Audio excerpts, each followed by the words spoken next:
family and friends. Today I am going to make a gooey cranberry bar cookie. They're really good. I made it for the family before, and so my daughter's heading up to Huntington Beach and wants to take these as a dessert. So it's really easy. I start with a Betty Crocker cake mix. I'm not going to do a scratch cake mix, and I like Betty Crocker. I have been using them for decades, and that will be my go-to when I'm not making a homemade cake. So I've got the cake mix in here. I'm going to add a half a cup of melted butter. I'm going to add 1 beaten egg and 2 teaspoons of orange zest. And I'm going to mix it up really good. And this is going to become our crust. So the orange and the cranberry flavoring, it's going to be great. So I've already prepared a 9x13 pan, and I did that by spraying the bottom of it, and I use a non-cooking spray. So I just want to get everything incorporated and nice and mixed up, and then we're going to put it in the pan.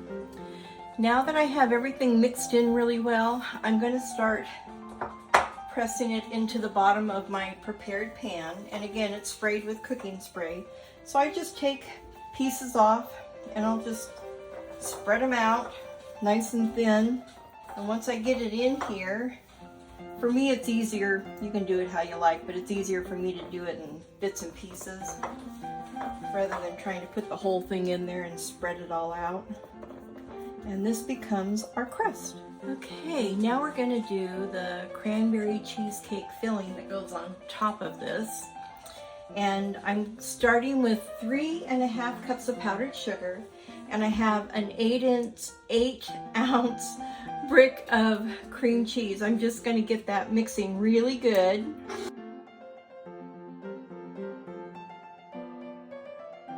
So now I'm going to add the 3 beaten eggs.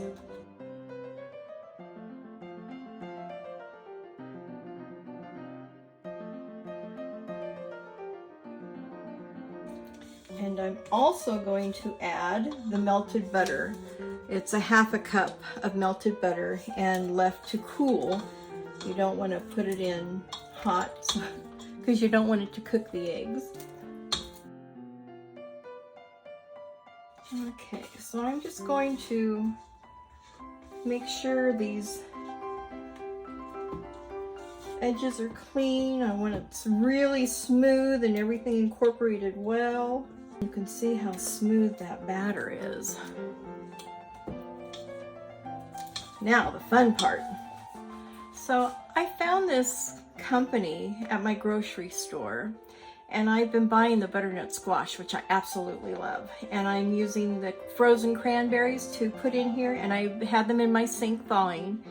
And this calls for 2 cups. This package is only 1.5 cups, and I have 2 packages.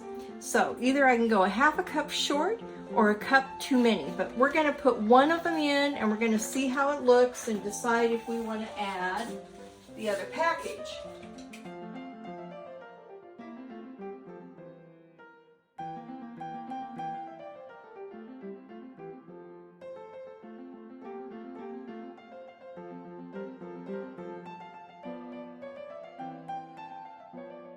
Yeah, I think I'm going to stick with just the 1 package. I think it's better to have 1/2 cup short than 1 cup too many.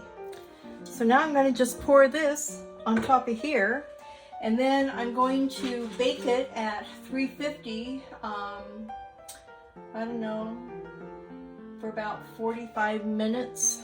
I'll check it part of the way through and see how it's doing. But let's get this in here going. I think that looks fabulous. Let's get it in the oven, get it baking, and then I'll show you what it looks like when it comes out. All right, it just came out of the oven. It's piping hot, but boy, doesn't that look great. You can see all the cranberries baked and burst and added their wonderful juiciness everywhere. So this is the recipe. And until next time, make it a gorgeous day every day. Bye.